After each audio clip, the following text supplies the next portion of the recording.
Hisco is a small independently owned gym in Surrey Hills, New South Wales, established 37 years ago.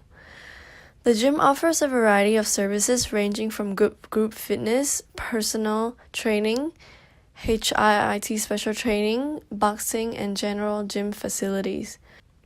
Hisco's aim to separate itself from competitors by staying true to its core values throughout fluctuations in the gym fitness health industry.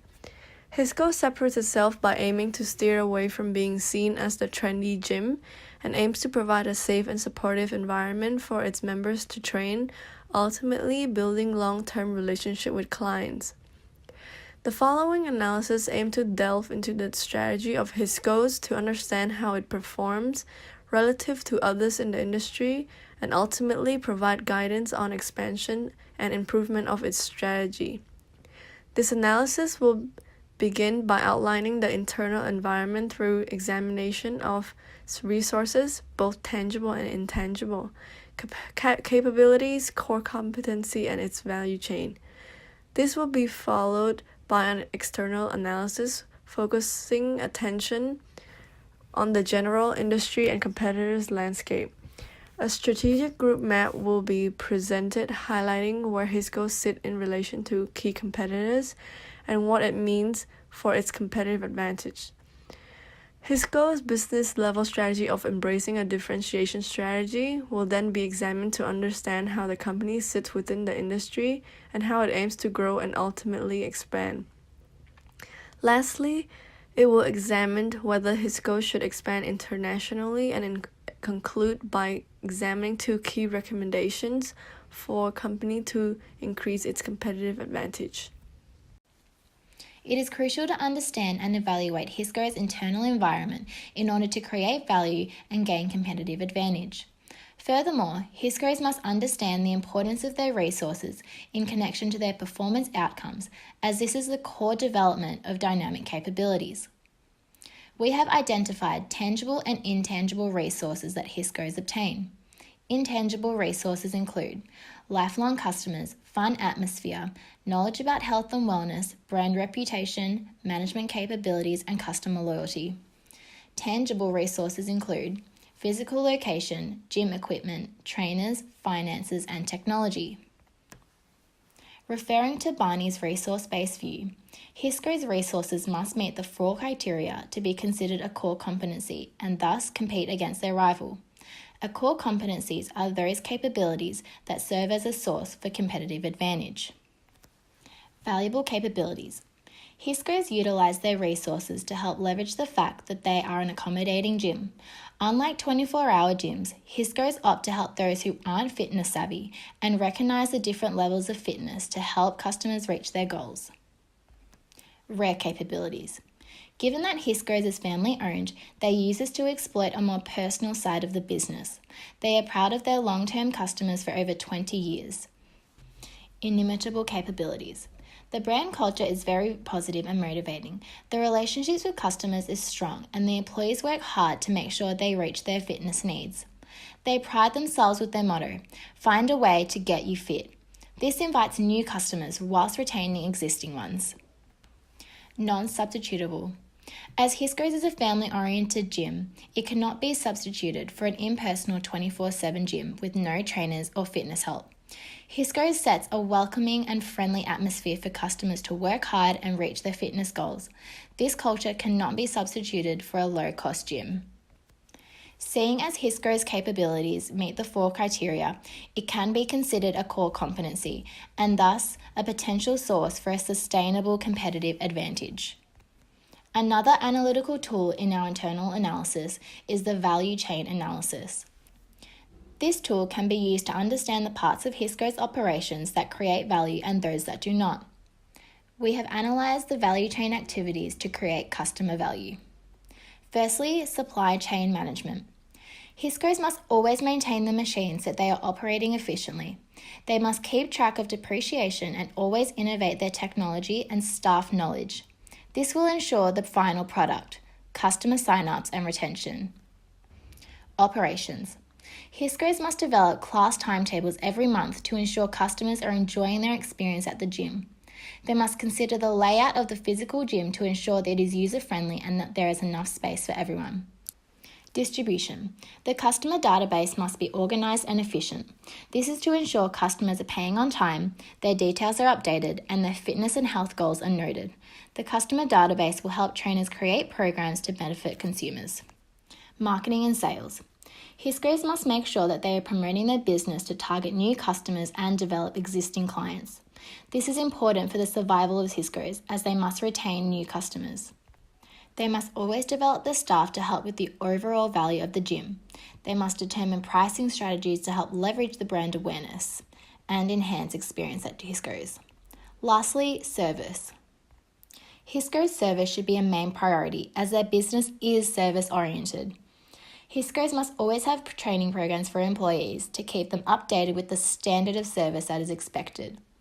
To gain more insight, Hisco should send out surveys or conduct focus groups to see how they could perform better and find out what they are doing well already. The support activities such as finance, HR and IT will support these activities to produce exceptional customer value. Lastly, we have conducted a SWOT to help identify the strengths and weaknesses of Hisco's in order to uncover what they are performing well in and what they need to work on. Strengths include family-owned, positive atmosphere, customers feeling as though their well-being is a priority, customer-oriented, trained staff and updated facilities.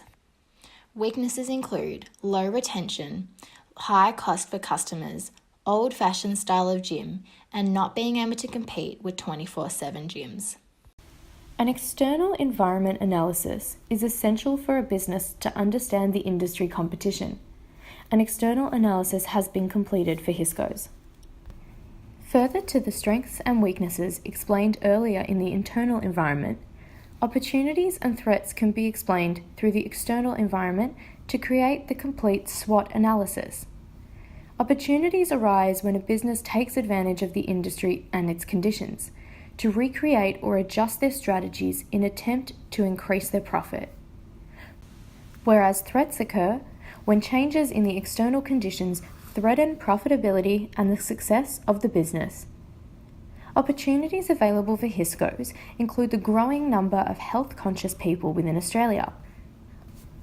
According to Fitness Australia, across all ages, the number of people participating in fitness activities is still growing, with 18 to 34-year-olds being the age group with the highest participation. This means that Hisco's is able to target the ever-growing number of fitness-conscious consumers around Sydney. While there are opportunities for Hisco's to grow, there are also threats within the industry. According to the white pages, when searching for a gym in and around Sydney, you're presented with 67 results. The other gyms located near Hisco's all pose a direct threat. However, there are indirect threats that Hisco's may need to consider. These may include recreational parks nearby, swimming pool facilities, and other fitness centres alternative to gyms, such as pole dancing and boxing classes that are offered nearby. The external environment can be divided into 3 sections: general, industry, and competitor. The general environment is made up of 7 forces. These are economic, global, technological, demographic, social, environmental, and political. Each of these forces can have a direct impact on the organisation and the industry in which they operate in. Here is how a few of these forces can affect Hisco's. The demographic force refers to the changes and characteristics of a population. According to statistics from 2016 for Surrey Hills in New South Wales, the median age is 34. While these numbers are always changing, it is important for Hisco's to market correctly towards their local market. While the advances in technology change every year, Hisco's needs to ensure that they are up to date with not only the latest equipment, but also the latest access technology, such as swipe cards and alarm systems. Sociocultural forces refer to the changes in values and cultures that society possess. Sociocultural forces can act as both opportunities and as threats. A recent trend in society has been the increase in health and fitness awareness. This can be seen as an opportunity for Hisco's to take advantage of the health-conscious population surrounding their gym. The industry and competitive environment can be identified through a strategic map. Companies in an industry often differ significantly from one another with regards to how they strategically position their products within the market. With these differences, it is possible to observe groups of companies in which each company follows a strategy that is similar to others. These clusters can be known as strategic groups. Businesses that develop similar strategies to their rivals often take this approach in an attempt to reach a competitive advantage. A strategic map for the fitness industry has been completed. It has been presented by two factors: the quality of the product or service. For the fitness industry, this has been based on price, and for the benefits of that product or service. For the fitness industry, this has been reflected by the product range available in terms of gym facilities offered. Hisco's membership for casual access to their gym equipment costs between $24 and $28.50 per week. Larger gyms, such as Anytime Fitness and Jets, cost anywhere between $14.96 to $18 per week, whereas smaller specialized fitness classes can cost between $30 to $35 per session. This places Hisco's as one of the medium-priced gyms in the area. The map also shows that Hisco's offers a larger range of services to its customers than some of its competitors. Larger, cheaper gyms in the area, such as Anytime Fitness and Snap, only offer casual gym facilities and personal training. Smaller, specific companies such as Pole Athletica and F45 Training offer specialized classes and have limited their services to specific classes. This places Hisco's in the lead for the range of products offered, from group training to personal training and casual gym facilities. However, their higher prices cause them to be more expensive than some of their rivals in the area. Business level strategy acts as a tool that provides organization with useful information in order to assist a strong prediction regarding the relationship between the firms and its organizational performance. Organizations that have an effective business level strategy will increase their sustainable competitive advantage, which will result in superior performance. Business level strategy plays an important role in creating differences between the firm's position and their competitors. Business level strategy is defined as an integrated set of tasks and activities composed in order to gain competitive advantage using core competencies. According to Hisco's website, it can be seen that Hisco's target consumers market are those with higher incomes. Hisco's offer a wide variety range of activities, training, challenges, and coaching for customers. Every firm must use a business level strategy to position itself differently in order to stand out and increase their competitive advantage. In Hisco's case, they can be seen as using differentiation strategy, which means that a firm seeks to be different by providing goods and services that are valued by the buyers. Hisco's gym has been around for past decades. This indicates that Hisco's services offer superior values comparing to their competitors. This differentiation strategy helps to build brand values for Hisco's through the process of incorporating unique elements such as 10 weeks challenges, 28 days cardio plus ab challenge, and coaching for squash that many gyms doesn't offer. Differentiation strategy use brand loyalty strategy to create a strong bond between Hisco's and their consumers. Hisco's offered a broad differentiation by integrating the services with the customer's needs in a way that benefit the customer in the long term. Such features can be done through payment package of $24 per week of 12 months, $27 per week of 6 months, and $28.5 per week for 2 months. This payment package will help the customer to sign up for a longer-term period of time in order to receive benefits of paying lesser amounts.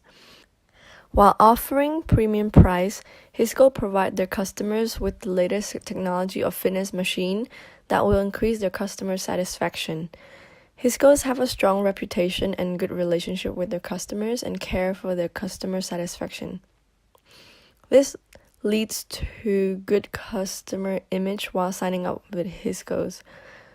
When signing up with Hisco's, the brand reputation such as advertisement package reputation of the gym will act as a signal to value the brand image of Hisco's. However, differentiation strategy may negatively impact the positive response Hisco have been receiving in the long term. It's important that Hisco's maintain the level of spending while trying to offer service differentiation from competitors.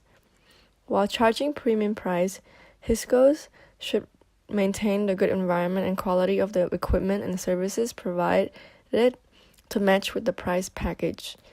Hisco should also compare their price to competitors that provide similar services in order to benchmark that price and avoid overcharging for premium price. However, differentiation strategy may negatively impact the positive response Hisco has been receiving in the long term. It's important that Hisco maintain the level of spending while trying to offer service differentiation from competitors. By charging premium price, Hisco should maintain the good environment and quality of the equipment and services provided to match with the price package. Hisco should also compare their price to competitors that provide similar services in order to benchmark that price and avoid overcharging for premium price. Due to its long-standing nature, Hisco's most likely sits in the maturity stage of their industry and product life cycle, and therefore gaining a competitive advantage becomes increasingly difficult. At this stage, firms often look for ways to create something extra, such as offering a new product extension, developing new resources, or potentially expanding internationally. The key reason any firm would wish to expand internationally is to gain a competitive advantage in an attempt to increase market share, brand awareness, and ultimately revenue. Common triggers to expand include attempting to extend a product's life cycle, gaining access to raw materials, opportunities of integration of operations, and better technology. If a firm does not successfully gain any of the above, the limitations and complications of expanding internationally are likely to outweigh the benefits. Hisco's potential expansion will be briefly analysed through two lenses, Porter's Diamond model and the resource-based view of the firm, to understand whether expanding internationally would be the right business decision for Hisco's to undertake. Using the resource-based view of the firm to analyse Hisco's product offering, Hisco should be valuable, rare, inimitable, and non-substitutable as indicated by the internal analysis. While Hisco's does offer a variety of services, in reality they could be easily imitated or copied. For example, in the US alone, it is predicted that there are over 35,000 gyms. Therefore, finding a niche which is all valuable, rare, inimitable, and non-substitutable would be a key challenge. Secondly, Porter's Diamond model proposes 4 attributes of a nation that a firm may wish to pursue when expanding internationally: factor conditions, demand conditions, firm strategy, structure and rivalry, and related and supporting industries. Each of these components offers an element that an international firm would wish to pursue in their expansion and attempt to gain a competitive advantage. The most appropriate element that Hisco's could pursue would be demand conditions, which centralizes around population, GDP, and productivity of the market. However, none of these would be great enough advantage for them with their limited resources to create a positive return on investment. As a result, before Hisco's aims to expand internationally, it is suggested that they aim to capture a greater segment of the domestic market, build their brand awareness and resource availability. 2 key suggestions have been devised on how they could successfully accomplish the above. Firstly, focus on their point of difference, and secondly, develop a stronger branding and marketing strategy. It is evident from the mapped out strategic group that Hisco's does differ in terms of product range versus quality based on price. However, it is not a strong enough differentiation point in the mind of consumers, which is the missing key element. Hisco should aim to capitalize on the notion that they are, quote, a great casual gym, not like some trendy nightclub. This could potentially include defining their target market away from people who are seen as fitspos and make it a comfortable and safe location to train. For example, many people who are either new to fitness or not necessarily interested in the Fitspo space often feel intimidated by going into a gym through fear that they will be judged. His coach could emphasize on the notion that this is a casual gym which promotes all levels of fitness and inclusion within their space. Secondly, as a result, his coach could aim to develop a stronger marketing/branding strategy. So, subsequently following an establishment of a stronger point of difference, his coach should focus their attention towards this strategy. Specifically, his coach could focus their attention on both digital and traditional marketing and use their point of difference as the key element in their strategy. As a result of their long-standing presence in the fitness industry, his coach should focus on developing their long-term loyalty and commitment from their clients and build out a strong loyalty program such as for every year that you are with the gym, you get 1 week free. Both of these examples and recommendations aim to create a sustainable competitive advantage for the firm and ultimately deliver above average returns which provide a stronger foundation to expand internationally. His coach has managed to set itself up through a variety of tangible and intangible resources ranging from providing various extension services through to cultivating a fun atmosphere. Through focusing on the socio-cultural, demographic, and technological external environment, it is evident that the fitness industry, both on and offline, are extremely competitive and standing out from the crowd is a challenge. His coach has adopted a differentiation strategy focusing on superior value, positioning, and competitive advantage in the mind of its current and potential consumers. His coach and the fitness industry at large has seen exponential growth in recent years and most likely sits in the shakeout/maturity stage where it becomes increasingly difficult to create advantage at a lower cost. Using the resource-based view and Porter's Diamond model to evaluate potential of foreign markets, his coach is not in a viable enough place to expand internationally and it should focus its attention domestically first. More specifically, his coach should focus on creating clearer points of difference from its competitors and use this as leverage to create a stronger branding/marketing strategy before considering expansion across borders and cultures.